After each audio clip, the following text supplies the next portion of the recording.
is that hard times create hard men.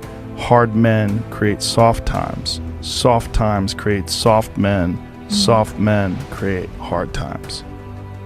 We are now around soft men and hard times. Yeah. We're in the time of toxic masculinity, right?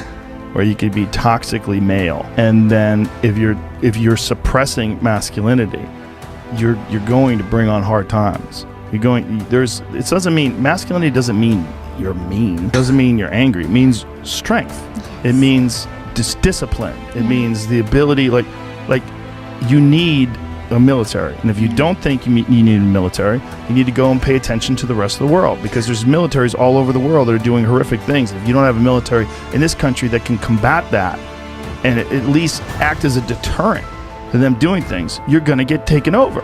That's what's happened. I mean, look what's happening to Hong Kong, right? I mean, this is a city that essentially doesn't have a military, and they were a British colony for a long time, and they gave it back over to China, and they were kind of acting like they were independent until recently. And during the pandemic, they ramped it up, and it's gotten even worse. It's exactly what we talked about. You can't be weak. Yeah. And in this country, being weak is thought of as a virtue. Yeah. Jordan Peterson has a really interesting way of looking at this, and he said it to me once, and it made a lot of sense. He said, people think that you should be weak and you should be docile, and then you should be a pacifist. He goes, no, you should be a monster. He said you should be a monster, you should be ruthlessly ambitious, and then learn how to control it. And it's that old expression, it's better to be a warrior in a garden than a gardener in a war.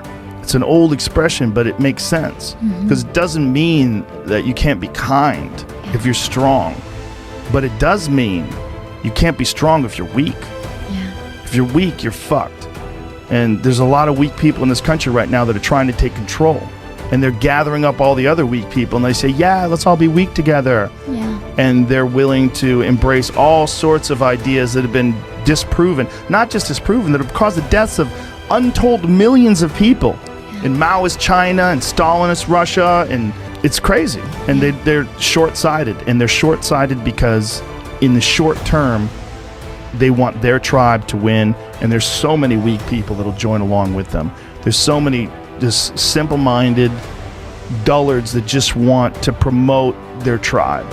Like the difference between a dog and a wolf is just thousands of years of breeding. It's the same animal. Which is wild.